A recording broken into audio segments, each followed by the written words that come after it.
En este corto video vamos a conectar todo lo que ya se vio en óptica en las primeras semanas de este curso con cámaras, cosa que también se vio, y vamos a hablar después de cámaras fotogramétricas en otro video, cosa que ya hemos visto en las teorías 1B, 1C, vamos a ver un poco en las teorías 2A y 2B. Habíamos aprendido que había unas lentes que llamábamos lentes delgadas, las que tenían convexidad como está aquí, es decir, que eran biconvexas y simétricas, digamos. Estas tenían una serie de propiedades geométricas que nosotros conocíamos. Una de ellas es que existían unas distancias, que en este caso además son iguales, y a las cuales llamábamos distancias focal, que eran los puntos en los cuales, si yo apuntaba con la lente hacia el Sol, donde asumimos que los rayos que nos vienen del Sol son paralelos, la imagen del Sol muy pequeñita se nos concentraba en este punto, al cual llamábamos foco. Entonces trabajamos con lentes delgadas biconvexas, ustedes hicieron marcha de rayos, aprendieron a calcular la magnificación o el aumento. Después mencionamos y trabajamos menos con las lentes delgadas bicóncavas, que son las parientes cercanas de las biconvexas, donde lo que cambia es la orientación que tiene la curvatura, ¿no es cierto? Acá el radio curvatura de esta superficie está por acá, ¿no es cierto? Si yo quisiera representarlo, y acá el radio curvatura de esta superficie que está acá, está de este lado, a diferencia de acá, donde el radio curvatura de esta superficie izquierda está a la derecha. Acá el radio de curvatura lo tengo, para la superficie que está a la derecha, lo tengo a la derecha. Y entonces, bueno, teníamos dos focos también, teníamos dos distancias focales, que en este caso también siendo simétricas, estarán a la misma distancia del plano principal de la lente, y combinando estas lentes podíamos construir algo que llamaríamos objetivo. El objetivo tiene que ver con nuestras cámaras. Entonces, el objetivo era una combinación inteligente de lentes delgadas, cóncavas y convexas para lograr disminuir las distorsiones propias de la óptica, para disminuir lo que llamamos aberraciones cromáticas, donde los colores, nosotros queremos, si esto está iluminada con luz blanca, no queremos que acá nos aparezca en la imagen un borde rojizo, o un borde violeta, o un borde azulado. Bueno, la corrección de esos efectos se hace combinando, y hoy día esto está muy avanzado. Entonces uno podría llegar a tener un objetivo como este, donde además tengo la posibilidad de alejar una lente con respecto a la otra, y entonces puedo hacer enfoque. Entonces puedo observar un objeto que está muy lejos como si estuviera más cerca. En el caso nuestro, para este caso tan simple, vamos a suponer que no hay un aumento de distancia entre una lente y la otra, una que permanece fija y otra que se desplaza, y eso nos permite cambiar el enfoque. Lo que llamamos zoom en nuestras cámaras actuales. Entonces, este es un objetivo que además tiene nombre y apellido, se llama Belsar y es de la casa Carl Zeiss, y tiene una distancia focal de 21 centímetros. F igual a 21 centímetros. Puede haber sido tranquilamente el objetivo de una cámara de las que se usaban en las plazas, donde uno tenía un cajón, y vamos a pasar ahora entonces a la cámara. Uno tenía un cajón de madera con algún sistema que evitaba que la luz entrara por atrás, por ejemplo una especie de fuelle con una tela negra. En este caso vamos a suponer que acá tenemos el plano focal, que todas las imágenes que están a cierta distancia se nos proyectan acá, que eventualmente, para este ejemplo, en una cámara de plaza estaríamos desplazando una lente con respecto a la otra, y acá tenemos más o menos 21 centímetros, estaríamos desplazando una lente con respecto a la otra para asegurarnos que la imagen acá se viera nítida, clara. Entonces ese proceso de enfoque todos lo conocemos. Cuando una imagen está desenfocada, los bordes se hacen difusos, se duplican, se hacen gruesos. No podemos distinguir una cosa, una cruz, por ejemplo, muy finita, la veríamos confusa.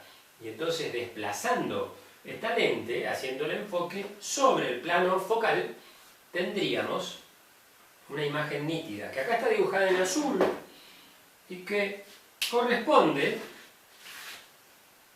a la imagen invertida, porque si nosotros tenemos una sola lente, nos va a dar vuelta la imagen, o sea que la imagen va a ser real, más pequeña que el objeto obviamente, y invertida, o invertida. Bueno, supongamos que este también invierte, por lo tanto, si nuestro objeto, para nosotros al derecho, imaginemos un árbol o una persona, está así, en el plano focal aparece al revés.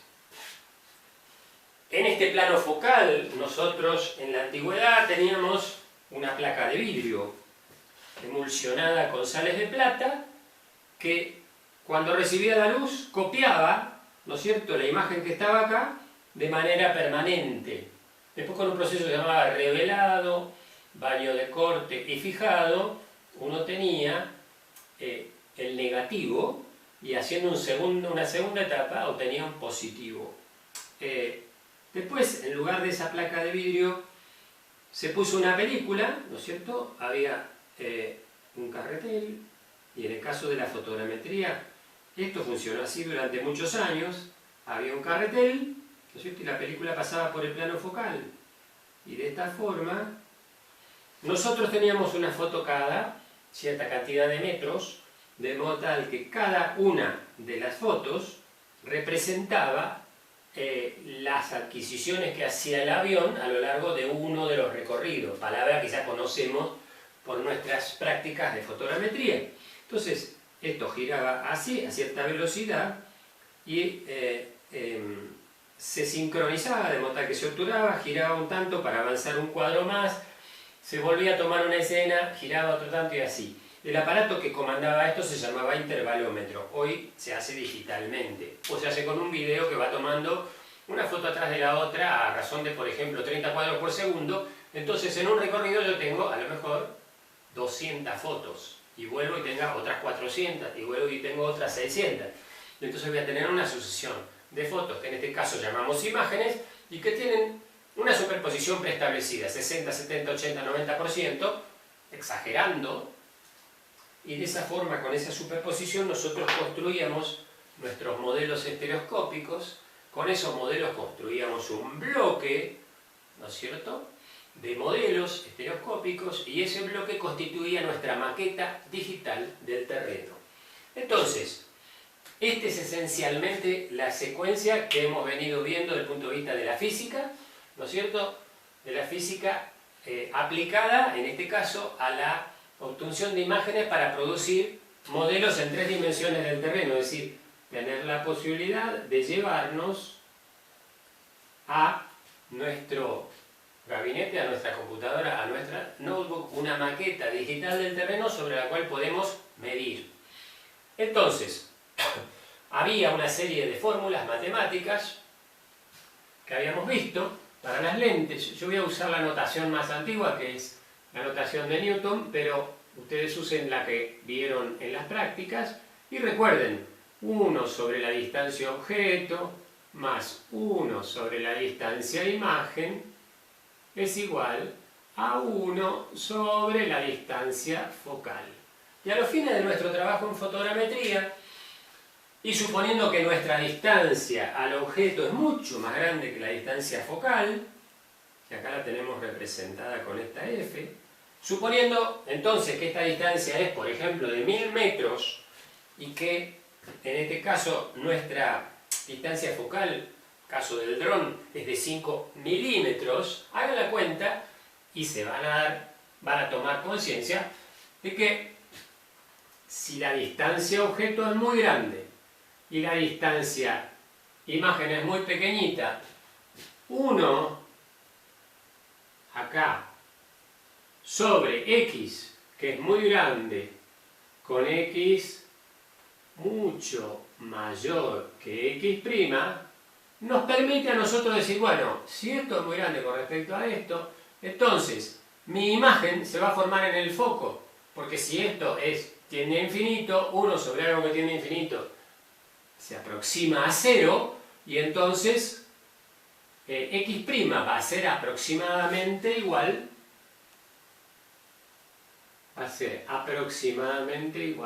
a F.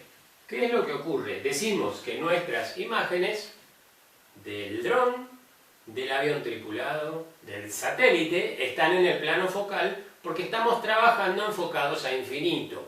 No es del todo cierto eso. Y si hablamos de una cámara para adquisiciones terrestres, la distancia objeto puede ser de 5 metros y la distancia focal puede ser de 20 centímetros. Entonces ya esta cuentita no es tan perfecta y entonces esto no se cumple realmente. O sea, X no es mucho mayor que X', y entonces no vamos a estar exactamente en el plano focal. De ahí la ventaja de poder enfocar. Pero en el caso de las cámaras fotogramétricas clásicas, las más viejas, las mecánicas si ustedes quieren, la distancia entre el plano focal y el objetivo era la distancia focal. Y no solo eso, sino que además se certificaba esa distancia a la centésima de milímetro. ¿Para qué? Y bueno, para asegurarse que las imágenes estuvieran perfectamente enfocadas, proyectadas en el plano focal. La electrónica avanzó y entonces en lugar de acá tener un carretel tenemos un sensor. Ahora, ¿qué pasa? Participa la calidad del sensor y la calidad de la imagen. Entonces, vamos a encontrar que hoy día se puede mejorar mucho la calidad a partir de la calidad del sensor, pero que la calidad de la imagen tiene que ser óptima para que nuestros productos sean buenos. Vamos a ver que existen una serie de mecanismos para corregir efectos como el desplazamiento del avión en el instante de la adquisición, porque no adquiere instantáneamente, sino que adquiere con una fracción de segundo, por ejemplo 3 milisegundos en el caso del satélite. En el caso del avión puede ser un periodo un poquito más largo. En ese periodo de una fracción de segundo, el avión se desplazó y en consecuencia nuestra foto sale movida, nuestra imagen sale movida, entre comillas. Entonces, ese proceso de corrección se llama Forward Motion Compensation. Lo que se hace es inmovilizar la cámara, correrla hacia atrás en el momento de la obturación.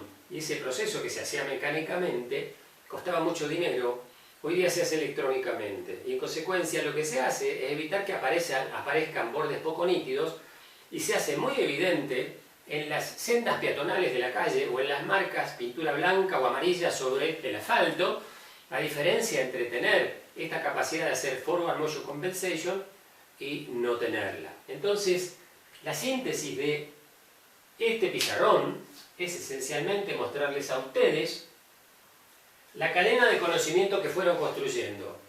Lo más simple, óptica geométrica, lentes delgadas, rayos paraxiales próximos al eje, ¿no es cierto? Diferentes clases de lentes, las lentes combinadas forman un objetivo, estas lentes se pegan entre sí, y se pegan por supuesto con sustancias que son transparentes. Y acá hablamos de procesos de, fundamentalmente, refracción, después vamos a ver que interviene también la reflexión, y entonces nos aparecen los espejos. En los satélites, el instrumento que hace todo este trabajo es un telescopio. Entonces lo que llega al plano focal es una combinación de lentes y espejos que nos aseguran una imagen óptima en el plano focal. Y esa imagen se arma para lograr muchísimo aumento. El camino óptico que hay entre el objetivo y el plano focal no es como acá una cosa tan simple. El camino óptico se va quebrando con una serie de prismas y espejos, de modo tal de conseguir una distancia focal muy larga. Entonces ese telescopio que va en el satélite, caso emblemático, el satélite Spot, ese telescopio nos asegura, al tener una distancia focal muy grande, nos asegura un aumento muy grande. Entonces podemos pasar de una imagen de 10 metros, década del 80, principios de los 80 a una imagen de 5 metros, ¿no es cierto?, mitad de los 90, antes también, y año 2000 ya teníamos imágenes de 1 metro, estamos hablando de uso pacífico, de las imágenes de satélite, y después, ahora tenemos satélites que tienen 50 centímetros de resolución o 30 centímetros de resolución en sus imágenes, utilizando mecanismos ópticos cada vez más complejos, pero que esencialmente son telescopios, y donde tiene que estar asegurada la óptima calidad de la imagen.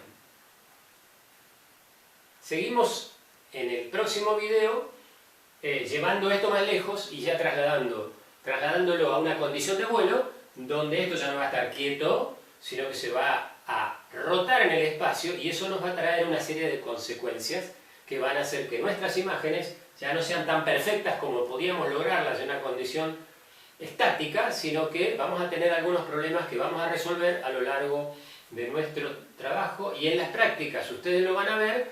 En el caso del vuelo sobre el campo de trigo aparecen estos problemas, en el caso del vuelo sobre el tanque gigante, tanque australiano gigante, también aparecen, y vamos a ver que el uso de puntos de control nos mejora mucho la calidad y además nos permite asegurar la perfecta georreferenciación, o la óptima o la mejor georreferenciación posible de ese conjunto de fotos, donde ya no vamos a trabajar con un objeto y una imagen, sino que vamos a trabajar con muchos objetos, estamos observando el terreno, y vamos a obtener una sucesión de imágenes, como es lo que hemos estado viendo en las prácticas hasta la fecha.